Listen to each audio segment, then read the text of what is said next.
Bien le bonjour, Midi Keng sur e-radio, au micro Khalifa Diakhaté, voici les titres de ce journal. Radiation de l'ex-maire de Dakar de l'Assemblée nationale, le bureau de l'hémicycle se conformerait ainsi à la loi sur demande du garde des Sceaux, ministre de la Justice. Une simple application de la loi, précise Ismaël Madior Fall, que vous entendrez en exclusivité dans ce journal. Les partisans de Khalifa Sall y voient de leur côté une main du président Macky Sall, main visant à éliminer un adversaire politique selon leurs propres termes. Justice populaire, des questionnements autour du phénomène. Le respect des droits humains est une obligation, même pour les délinquants, selon les organisations de défense des droits de l'homme. Problématique qui refait surface suite à la découverte macabre sous l'échangeur de la patte d'oie, deux corps, a priori ceux des agresseurs qui avaient été pourchassés et cloîtrés dans les égouts au mois de novembre dernier. Hausse annoncée du prix de la baguette de pain, décision illégale de la Fédération des boulangers du Sénégal. C'est du moins la précision du directeur du commerce intérieur qui souligne qu'il n'y aura pas de hausse. Cour pénale internationale, les juges d'appel maintiennent Laurent Gbagbo, l'ancien président ivoirien, en prison. La nouvelle vient de tomber dans la demi-heure.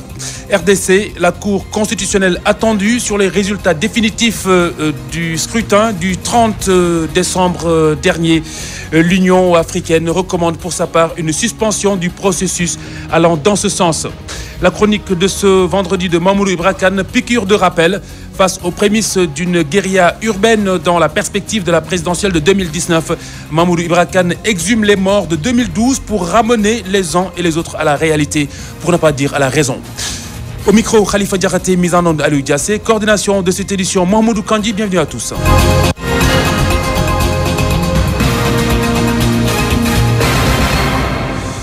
Khalifa Sall radié de la liste des députés. Le ministre de la Justice apporte des explications. D'après le garde des Sceaux, cette décision est loin d'être une décision politique. Cette disposition est prévue par l'article L61 de la Constitution. Ismaël Madior Fall est ici au micro e-radio de Oumou Kalsoumba en exclusivité. Non, en réalité, c'est très simple. Il y a ce qu'on appelle l'exécution des décisions de justice. Ça veut dire que quand une décision de justice est rendue, soit on dit on ne fait rien, on n'en tire aucune conséquence, soit on l'exécute. Donc ici, il y a une décision définitive parce que le pourvoi en cassation fait en sorte que la décision est définitive et aujourd'hui, les autorités judiciaires du pays exécutent cette décision, c'est tout. Je reviens à la Constitution, article 61, dernier alinéa, le député qui fait l'objet d'une condamnation pénale définitive est radié de la liste des députés sur demande du ministre de la Justice. Khalifa Sall donc n'est plus député à l'Assemblée nationale. Les choses semblent donc se corser pour l'ex-maire de Dakar, révoqué de ce poste de maire de la capitale. Le leader de la coalition Taxawu Sénégal essuie un autre coup dur. Ses partisans accusent. Ils y voient un plan bien ourdi pour éliminer un adversaire politique, plan dont l'auteur serait le président Macky Sall. Baba Ndiaye. La radiation de l'ex-édile de la capitale de l'Assemblée nationale indispose ses partisans. Une décision qu'ils jugent d'illégale. Babacar Tchoiba, mandataire de Khalifa Ababakar Sall. M. Khalifa Ababakar Sall n'a pas encore reçu notification d'une telle décision. Nous considérons que la décision est parfaitement illégale, totalement illégale, dans la mesure où la radiation d'un député ne peut intervenir qu'après l'expiration des recours et dans la mesure où une décision définitive de justice a été rendue. C'est également une décision illégale qui s'inscrit dans la longue série des actes pris par Macky Sall et son pouvoir en violation des droits de Khalifa Ababakar Sall et surtout en violation de la Constitution et de la loi. Les partisans du désormais ex-député à l'Assemblée nationale accusent le président Sall d'être l'instigateur. C'est comme si la routine de l'illégalité avait une vertu pour ce pouvoir. Il continue sans désemparer à prendre des actes qui ne sont pas du tout en conformité avec la Constitution et avec la loi. Mais ce que je voudrais faire noter surtout, c'est que dans le contexte actuel, cette décision a pour sens, à mon avis, de faire pression sur le Conseil constitutionnel à 24 heures de la publication de la liste définitive des candidats à l'élection présidentielle. Le pouvoir veut faire croire à l'opinion et au Conseil constitutionnel que la décision de la Cour suprême est devenue définitive et que de ce point de vue-là, Khalifa Ababakar Sall ne peut pas être candidat. Le bureau de l'Assemblée nationale a pris cette décision après ignorer la lettre du ministre de la Justice Ismaïla Madior Fall, ce suite à la confirmation de sa condamnation à 5 ans de prison par la Cour d'appel de Dakar. Le poste de député revient au responsable du grand parti Malick Gueye qui sera installé dans les prochains jours. Radio 12h05, le prix du pain ne connaîtra aucune hausse. Une assurance du directeur du commerce intérieur, Ousmane Baye, qui souligne qu'on pourrait même plutôt envisager une baisse. La décision donc de la Fédération des boulangers est illégale. Écoutez-le au micro de Abdou Gaye Kassé. Il ne peut y avoir d'augmentation du prix du pain parce que le prix du pain fait l'objet d'une homologation depuis 2013. Donc sur la base d'une structure de prix où les différents éléments de charge, notamment la farine, le carburant, également l'électricité, en fait n'ont pas varié, je veux dire, positivement, mais aujourd'hui négativement. Je veux dire, c'est selon. Si vous prenez la farine sur la base de laquelle le prix du pain a été bâti, la farine a vu son prix passer de 18 000 francs aujourd'hui à autour de 16 000 francs. Je peux dire que même durant toute l'année 2018, la farine a été vendue en deçà de 14 000 francs. Si vous prenez aussi le carburant, depuis 2013, ça a fait l'objet d'une baisse assez importante. C'est le même cas également pour l'électricité où on a noté une baisse de 10%. Alors tous ces facteurs-là cumulés font qu'aujourd'hui, on devait même parler de baisse du prix du pain. Pour autant, on n'a pas en tout cas vu le prix du pain baisser. On n'a pas non plus vu la qualité du pain, en tout cas, s'améliorer. Tout chose faisant que si nous entendons aujourd'hui les boulangers parler d'augmentation du prix du pain, en tout cas, ça nous semble vraiment insensé. Je voudrais rassurer les consommateurs, en tout cas, qu'il ne saurait y avoir d'augmentation du prix du pain. Le ministère du Commerce, pour ce qui le concerne, en tout cas, veillera à ce que tout le monde se conforme à la réglementation. Aujourd'hui, il n'y a rien qui explique une variation du prix. L'État ne tolérera aucune augmentation sur le prix du pain. Et puis le point sur la baisse du prix des denrées de première nécessité. Les ménages mbourois sont divisés sur la question. Certains estiment que cette baisse a bel et bien un impact sur ce panier. Justement, Alioune Kane a tâté le pouls du panier de la ménagère. La baisse des prix des denrées de première nécessité n'est que promesse non tenue. D'après cette dame rencontrée au quartier Grand-Bourg, toute pressée de s'engouffrer dans son véhicule. Parfumé, ça va à 400 francs, non parfumé, 300 francs. Le sucre, le kilo, ça coûte 600 francs. Non, il n'y a pas une réduction. Non, loin de là, Mamadou est père de famille. Devant sa maison, il s'apprête à aller au travail. Selon lui, les prix sont restés intacts. C'est pas augmenté, c'est pas diminué. À cause de riz parfumé qui a augmenté de plus. Au quartier Liberté 2, Ramadiaou est dans sa maison en train de préparer le repas de midi. Elle est sûre de l'effectivité de la baisse des denrées de première consommation. Il y a une légère baisse sur le riz non parfumé. De même, il y a baisse du prix du sucre en poudre. Pour l'huile, on est aussi satisfait de cette baisse. Une autre dame dit ceci. Nous l'avons trouvée au marché central de Mbour devant un étal de légumes. Aussitôt après, la vendeuse de légumes la coupe pour ainsi dire que tout ce qu'elle est en train d'avancer n'est pas fondé. Il n'y a pas de baisse, madame. Le riz coûte encore plus cher. Les ménages souffrent. Mais Madame Ndiaye se défend. Le prix de l'huile est abordable. De 500 francs, on en est à 400 francs. La baisse des prix des denrées de première nécessité est effective pour certains, même si d'autres soutiennent le contraire, comme certains boutiquiers rencontrés. Aliou Kanbour, iRadio. Le Sénégal, bientôt pays producteur de pétrole et de gaz, d'où la nécessité de prendre en compte cette nouvelle donne, mettre en œuvre des lois et règlements pour la rationalisation des retombées de ces ressources en toute transparence. C'est la conviction du président de l'UTE, Mankeur Ndiaye, qui s'est exprimé lors d'un colloque sur les droits des activités pétrolières. Il est au micro iRadio de Oumou Kalsoumba.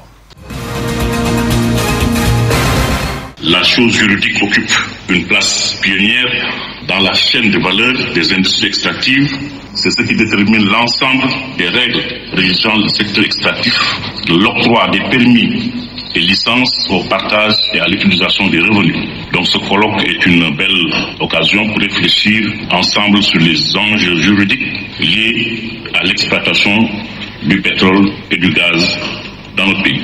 La thématique de ce colloque suscite un intérêt majeur pour l'initiative pour la transparence dans les industries extractives ITIE, comme vous le savez, qui est une norme mondiale visant à promouvoir la transparence dans la gestion des ressources pétrolières, gazières et minières, norme à laquelle le Sénégal a adhéré volontairement, je souligne, depuis octobre 2013.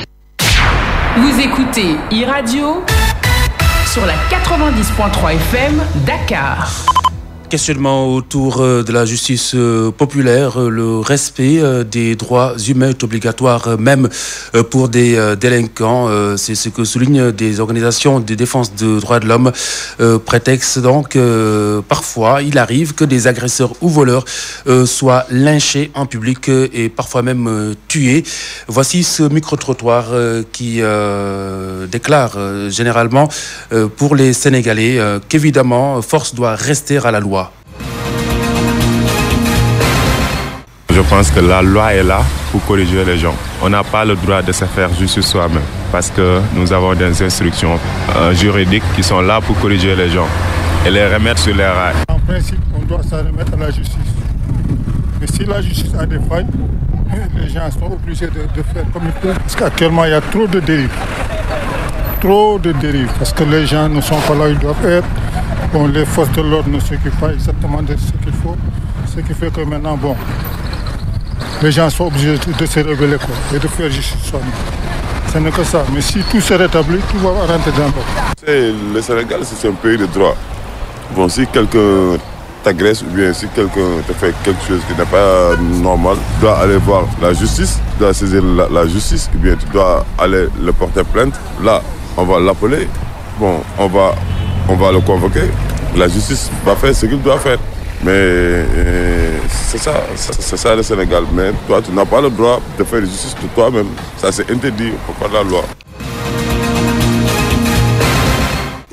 Micro-trottoir de Seynabou Cissé.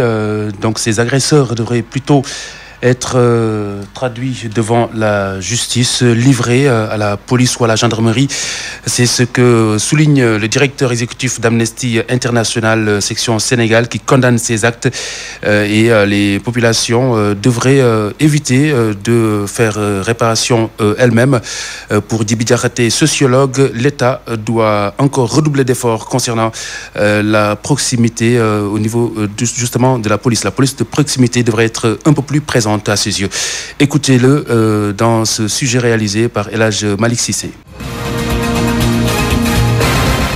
Encore les vindictes populaires au Sénégal. La dernière en date, c'est ce qui s'est passé récemment sous l'échangeur du pont de l'Émergence, ex-pont Sénégal 92. Seydi Gassama, le directeur exécutif d'Amnesty International section Sénégal, condamne cette manière de se faire justice soi-même. Aucun citoyen dans un état de droit n'a ce droit-là de se rendre justice soi-même. On n'en a pas. Si les citoyens commencent à rendre justice eux-mêmes, mais c'est l'anarchie qui va s'instaurer dans ce pays. On a un État qui a des pouvoirs de police, qui a la justice et qui est là pour rendre justice aux citoyens. Pour le sociologue Djiby Diakhaté, la cartographie des agressions à Dakar peut dans un premier temps expliquer cette situation. Il est d'avis qu'il y a des zones qui sont moins concernées que d'autres. Dans ces zones, il y a une sorte de mobilisation communautaire autour des mêmes valeurs et des mêmes principes. C'est ce que l'on appelle souvent les anciens villages ou les anciens quartiers comme Yoff, comme Cambérène, comme Yara, où vous avez des gens qui ont vécu pendant longtemps, qui partagent beaucoup de choses et qui se considèrent comme une grande famille. Lorsque quelqu'un appelle au secours, c'est toute la communauté qui sort. Djiby Diakhaté va plus loin et pense que la population développe une certaine perception négative à l'endroit des services de sécurité et même à l'endroit de la justice. Selon lui, l'État doit insister sur la police de proximité. Ces dernières années, on a brandi le principe de police de proximité parce que justement, on s'est rendu compte que ce n'était pas une police de proximité, mais c'était une police plus ou moins éloignée. De façon générale, il faudrait que les services de sécurité s'approchent davantage des populations, mais il faut aussi que le service de justice soit ressenti comme une justice rendue au service du peuple sénégalais. C'est excessivement important. Sinon, les gens auront tendance à développer cette perception d'impunité, d'éloignement, d'inefficacité des services de sécurité et de justice. Et alors, les gens auront tendance à se faire justice eux-mêmes et cela constitue un problème pour une société qui fonctionne selon les principes de la République. Seydi Gassama revient à la charge et alerte. Même si quelqu'un a agressé, il revient selon lui aux citoyens de l'arrêter et de le conduire à la police. Il a même cité le cas de la Côte d'Ivoire. C'est comme cela que cela a commencé en Côte d'Ivoire dans les années 90. On tuait les voleurs, on leur mettait des colliers de pneus, on allumait, on les tuait.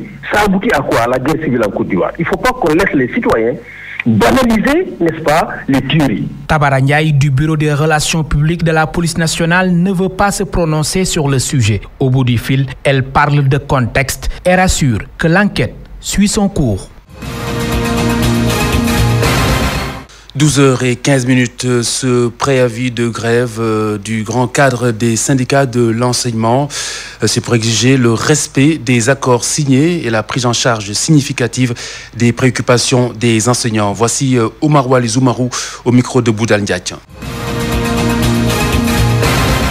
Donc nous avons saisi cette occasion pour attirer l'attention de l'opinion en général sur la situation qui prévaut dans le système éducatif. Comme vous le savez, au niveau du grand cadre, notre préavis couvrait toute l'année scolaire 2017-2018 et ce préavis a expiré le 31 décembre 2018. Nous avons attendu quelques semaines avant de songer à déposer sur la table du gouvernement un nouveau préavis parce qu'on pensait que nous avions affaire à un gouvernement qui a compris les enjeux de l'heure, vu les difficultés auxquelles nous avons été confrontés l'année dernière. Donc aujourd'hui, le grand cadre, constatant que non seulement les différents accords signés en 2014, le 17 février en 2018, ne sont pas sérieusement respectés, est en train de voir que les enseignants aujourd'hui sont la proie de toutes sortes d'individus, de pratiquement tous ceux-là qui peut-être n'ont rien compris au système éducatif et se croient tout permis en attaquant les enseignants en désordre. C'est pourquoi, au niveau du préavis, nous avons non seulement, après le respect des accords, exigé qu'une gestion démocratique des personnels soit assurée par le département actuel, le ministre de l'Éducation. Éducation toujours, Ziguinchor, les abris provisoires reculent de manière considérable grâce aux efforts consentis par l'État du Sénégal. L'annonce est du coordonnateur du programme d'amélioration de l'éducation de base en Casamance. Selon Seydou Sané, le programme Zéro Abri Provisoire a pour objectif d'éradiquer définitivement ces abris en question. L'inspecteur Seydou Sané, coordonnateur du PAEB-CA, est au micro d'e-Radio. La région de Ziguinchor et de Sédhiou étaient reconnus pour leur taux important d'abri provisoire, mais il faut signaler aussi que l'État est en train d'abattre un effort important dans ce sens-là. Nous sommes en train de réduire progressivement ces abris provisoires et à côté du PAEBK, il y a un important projet que l'État a mis en place pour aller vers l'éradication. Mais à ce jour, nous sommes dans la réduction et dans quelques années, on ne parlera plus d'abris provisoires dans la région de Ziguinchor parce que l'État, à travers le président de la République, est résolument engagé pour éliminer définitivement les abris provisoires et ainsi mettre les écoles du Sénégal de manière générale et particulièrement celles de Ziguinchor dans des conditions d'accueil et dans des conditions d'apprentissage vraiment au profit des enfants et au profit des enseignants et de tous les acteurs. e-Radio, il est 12h17, l'actualité internationale dans un instant. L'actualité internationale sur e-Radio. Bokar Alpha, la nouvelle est tombée il y a un peu moins de 3/4 d'heure. La CPI qui ordonne le maintien en détention de l'ex-président ivoirien Laurent Gbagbo. Tout à fait. En fait, Fatou Bensouda, procureur de la CPI, avait demandé le maintien de Laurent Gbagbo et de Charles Blé Goudé en détention, le temps qu'elle reçoive et examine les motivations détaillées des juges concernant l'acquittement prononcé mardi dernier. Alors, cette demande a été acceptée donc par les juges ce matin. Conséquence directe, Laurent Gbagbo et Charles Blé Goudé vont donc rester en prison le temps que la procureure reçoive et examine cette décision d'acquittement prononcée donc par les juges en première instance. En attendant, Fatou Bensouda craint que l'ancien président ivoirien et l'ex-leader des Jeunes Patriotes ne prennent la fuite avant une éventuelle poursuite du procès. Donc voilà pourquoi elle souhaite qu'il reste en détention. Donc la prochaine audience est prévue en février.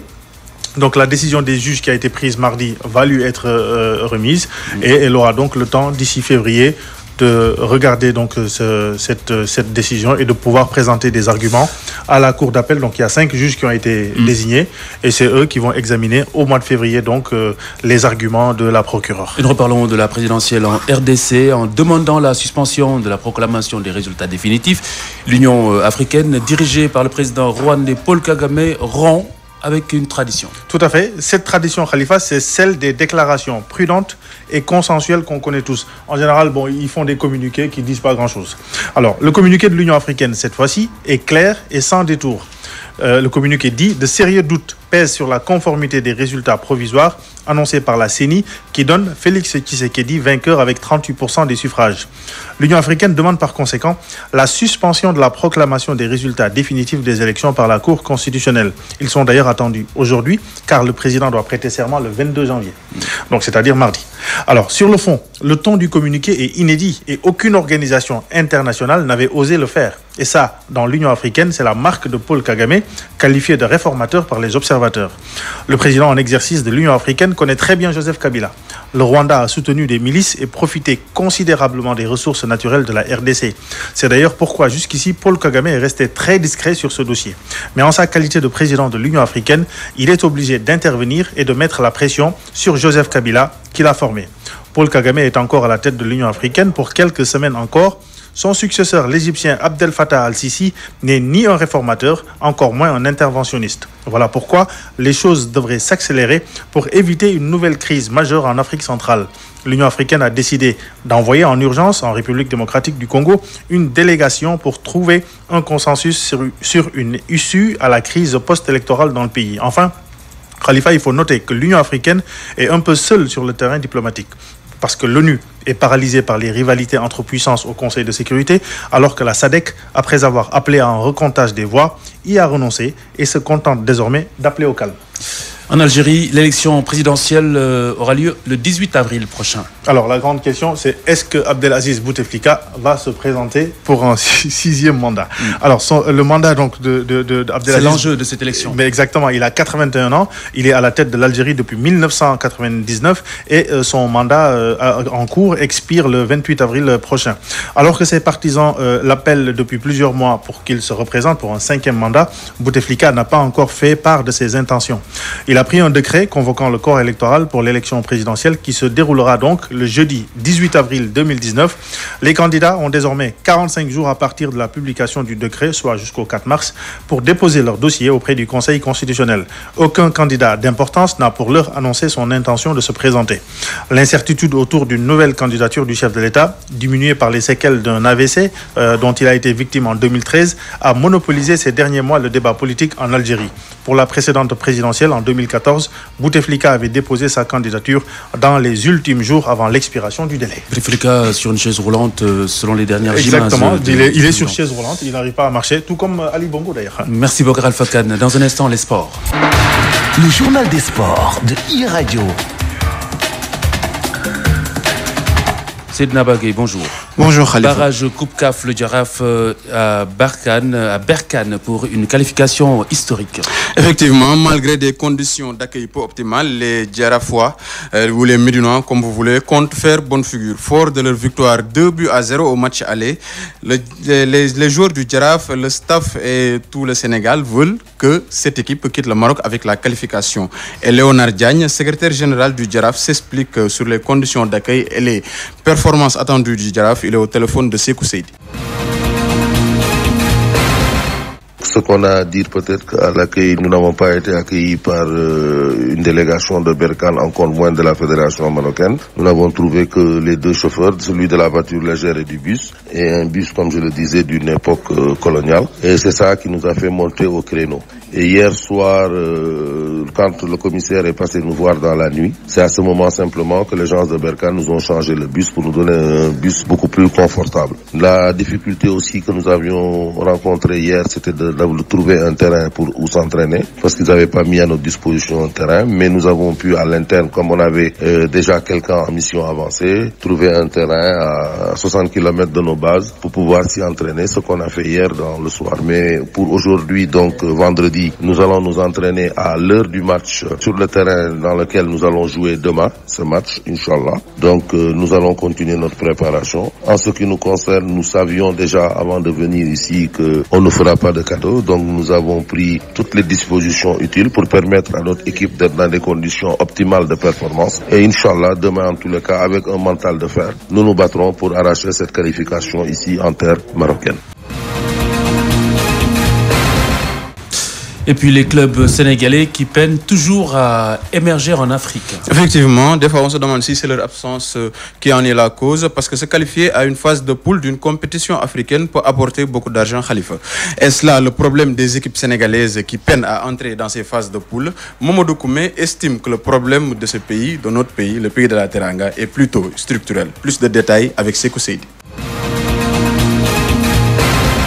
Les difficultés des clubs sénégalais dans les compétitions africaines ne datent pas d'aujourd'hui. Si certains justifient cela par le manque de force financière, Mamadou Koumé, lui, estime que le football sénégalais est confronté à un problème structurel. Il y a un problème économique qui se pose pour le sport sénégalais, pour le football en particulier, c'est vrai. Les clubs n'ont pas de gros moyens, n'ont pas la possibilité de retenir les joueurs. Mais il y a une forme d'organisation, à mon avis, peut-être qu'il faut penser pour pouvoir jouer un rôle important en Coupe continentale. Mais il y a un problème. Depuis que les Coupes d'Afrique des clubs existent, le Sénégal n'a jamais rien gagné. Si vous faites le total, c'est plus de 100 trophées qui ont été attribués depuis le début des années 60. Aucun club sénégalais n'a gagné aucun trophée. Même si entrer dans les phases de poule d'une compétition africaine peut apporter beaucoup d'argent au club, le président d'honneur de l'Association nationale de la presse sportive sénégalaise pense que les acteurs du football doivent se mettre autour d'une table afin d'apporter des solutions aux problèmes. Il n'y a que pratiquement 2-3 équipes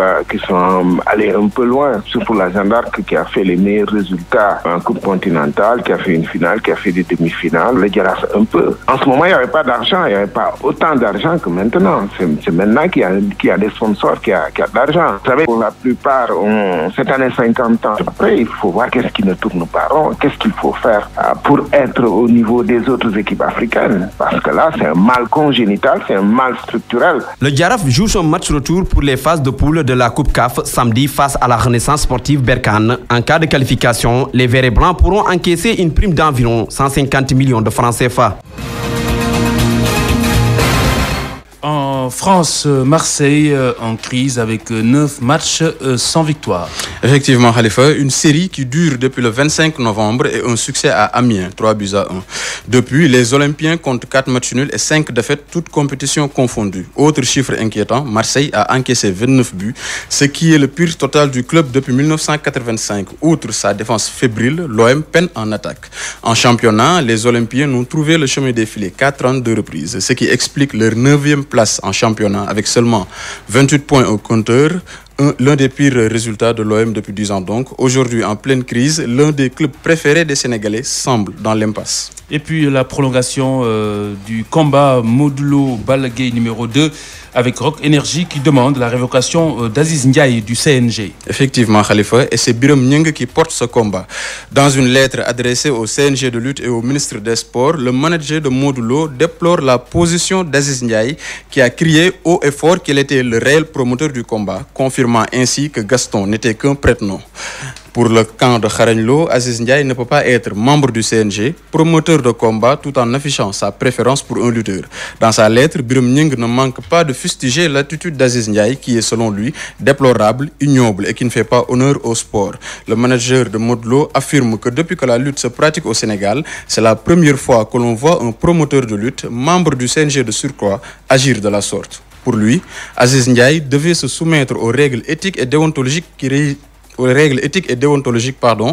régissent la lutte. Et pour non-respect de ces règles, le camp de Modulo demande au CNG et au ministre des Sports de révoquer Aziz Ndiaye, car pour eux, un membre du CNG ne peut correctement exercer ses fonctions s'il a un intérêt personnel, direct ou indirect, dans un combat de lutte. Cédina Abagay, merci beaucoup. Visite guidée à présent au marché de l'art. C'est à Salé Portudal. L'activité ne fait plus rêver sur place comme auparavant. Marché en veilleuse et les professionnels sur place incriminent le coût de la destination Sénégal. Notre envoyé spécial a visité le village artisanal de la ville Ousmane Gueye. Entouré de ses tableaux sous verre, de ses boîtes pour bijoux, de ses baobabs tout petits, Mamadou Bokar Wele n'est pas heureux pour autant. Après avoir quitté sa Casamance il y a quelques années, le sculpteur peine à percer dans l'art.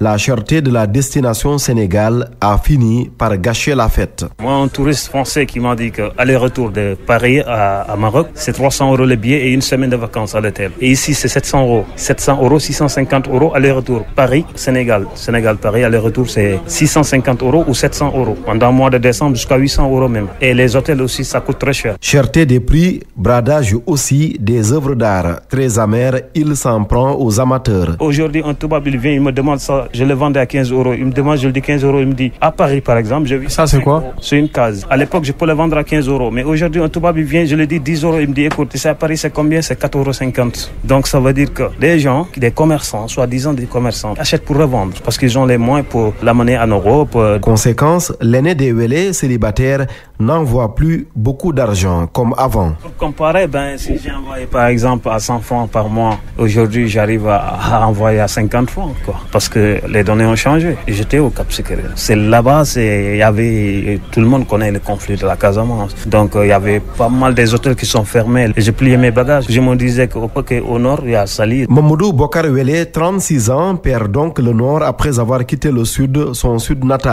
Heureusement qu'avec ses autres casquettes de guide et de consultant touristique, il arrive à se mettre à l'abri du soleil de la dépendance.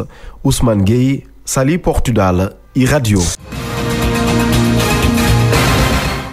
Ousmane Gueye, 12h30, la chronique du vendredi de Mamoudou Brakane sur les risques de violence en direction de l'élection présidentielle de février prochain. Les prémices d'une guérilla urbaine se mettent en place. Les acteurs politiques sénégalais semblent avoir oublié les leçons de l'histoire. Les morts de 2012 sont encore frais dans les mémoires pour ne pas jouer avec le feu en 2019. Mamoudou Brakane.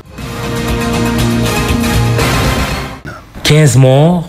C'était le macabre bilan du de la dernière élection présidentielle. 2012, 15 morts pour rien. Peu de procès, peu de condamnés. Les bourreaux dans la nature, ils voguent au gré des vents. Ainsi, une double peine pour les victimes et leurs familles, la mort et l'injustice.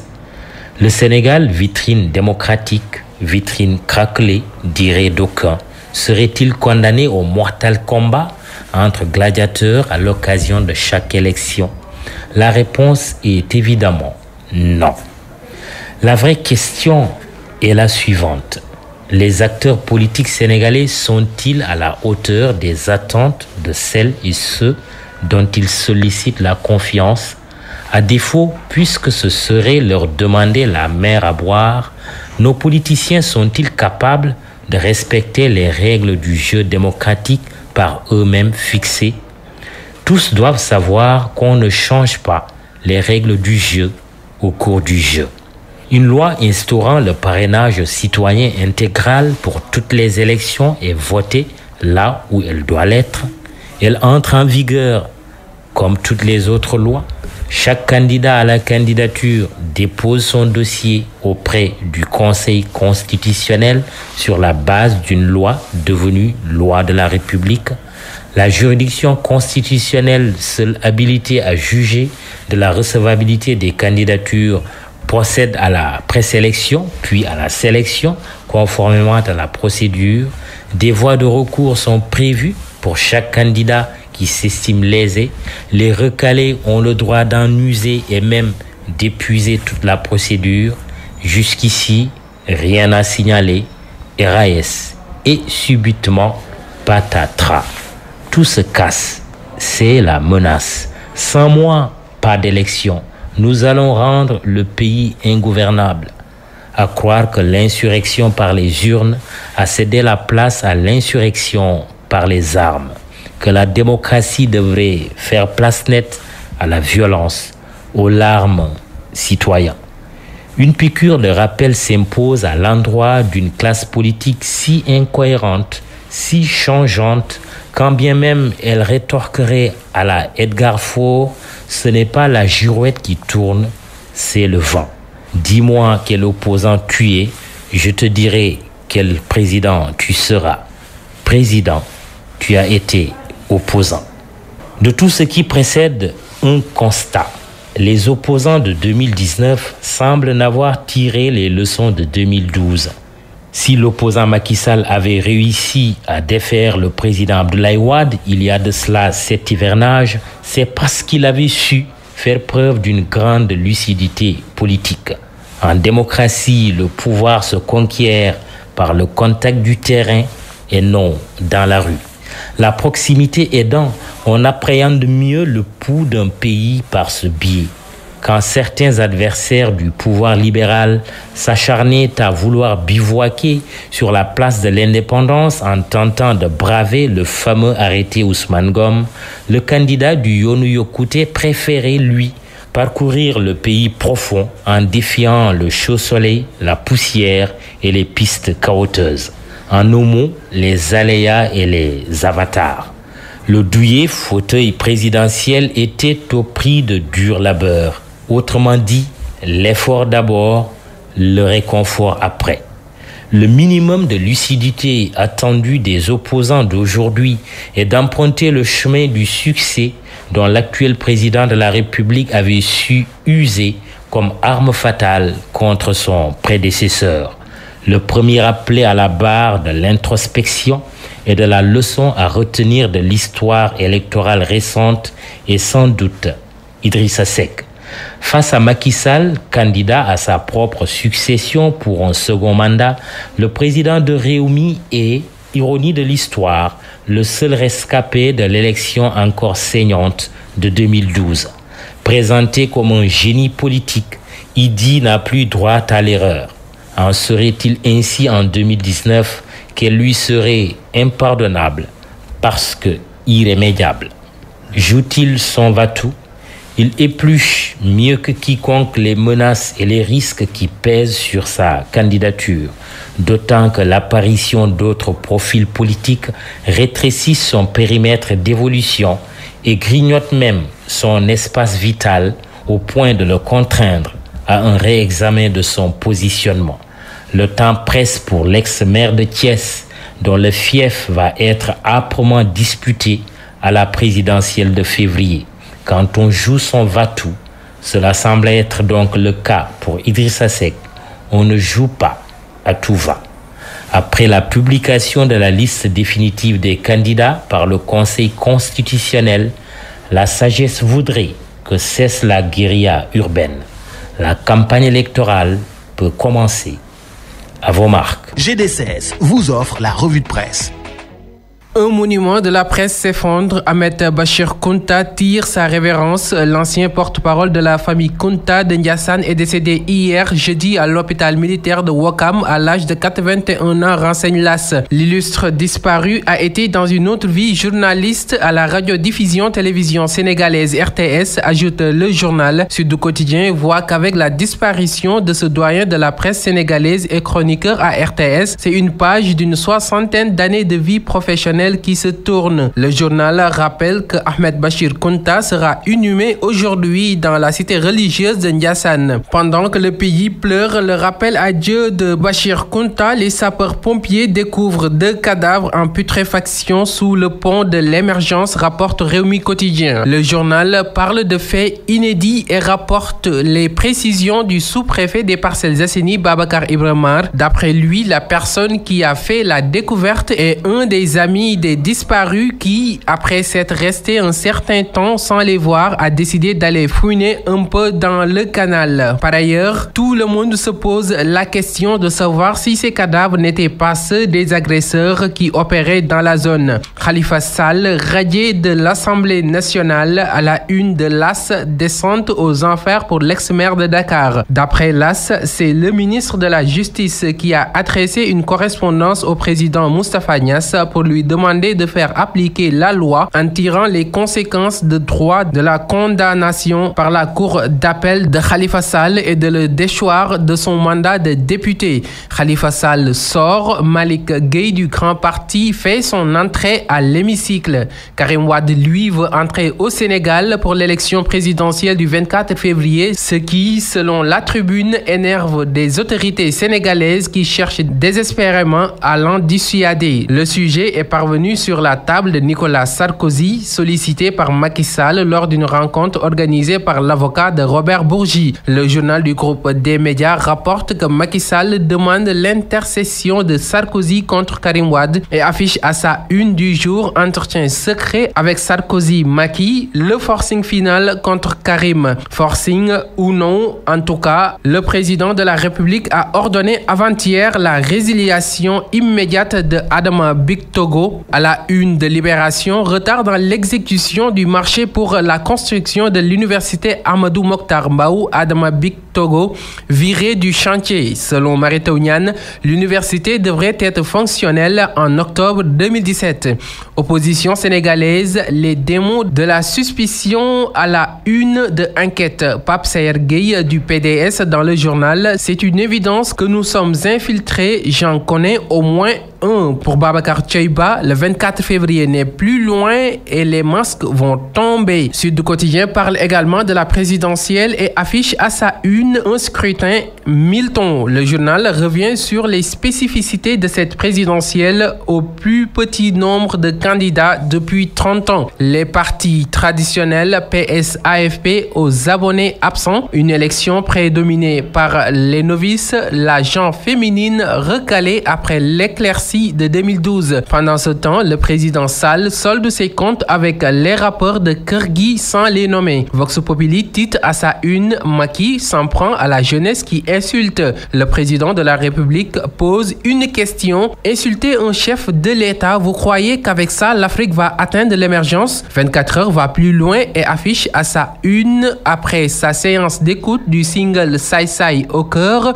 Macky clash Kergui. Ce n'est pas un clash, mais un point de vue. Paul Pogba, dans le quotidien Stade, évoque un meilleur système de jeu et plus de structure. Pogba estime que Manchester United est plus volontaire et mieux préparé pour affronter ses adversaires sous la direction de son nouveau coach qu'il ne l'était sous l'ère Mourinho. Dans Sunu Lamb, on joue toujours les prolongations du combat Balla Gaye de Modou Lo. 5 jours après cette revanche très disputée remportée par le Lion de Guédiawaye, l'ancien sorcier de Fass Moussa Gning estime que Modou Lo a été neutralisé sur le plan mystique. GD16 vous a offert la revue de presse.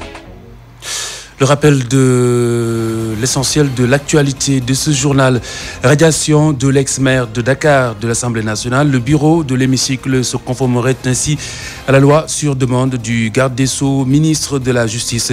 Une simple application de la loi, précise Ismaël Madior Fall, que vous avez entendu en exclusivité dans ce journal. Les partisans de Khalifa Sall, pour leur part, y voient une main du président Macky Sall, main visant à éliminer un adversaire politique, selon leurs propres termes.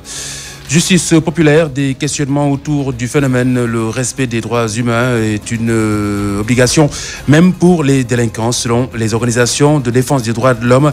Problématique qui refait surface suite à la découverte macabre sous l'échangeur de la pâte d'oie de corps, a priori ceux des agresseurs qui avaient été pourchassés et cloîtrés dans les égouts au mois de novembre dernier. Hausse annoncée du prix de la baguette de pain, décision illégale de la Fédération des boulangers du Sénégal. C'est du moins la précision du directeur du commerce intérieur qui souligne qu'il n'y aura pas de hausse. Cour pénale internationale, les juges d'appel maintiennent Laurent Gbagbo en prison. Et puis la nouvelle qui est tombée donc, il y a maintenant un peu plus d'une heure. RDC, la Cour constitutionnelle attendue sur les résultats définitifs du scrutin du 30 décembre dernier. L'Union africaine recommande pour sa part une suspension du processus allant dans ce sens. La chronique de Mamoudou Ibra Kane, c'était une piqûre de rappel face aux prémices d'une guérilla urbaine dans la perspective de la présidentielle de 2019. Mamoudou Ibra Kane qui a exhumé les morts de 2012 pour ramener les uns et les autres à la réalité, pour ne pas dire à la raison. Cette édition du Midi King a été mise en onde par Aliou Diassé et puis coordonnée par Mamadou Kandi. À la présentation, Khalifa Diaraté. Dans un instant, Salim To, les sonorités qui ne manquent pas de vous mettre l'eau à la bouche, surtout pour les Samben et les Silènes, les Cissé aussi. Bon appétit. Salim To,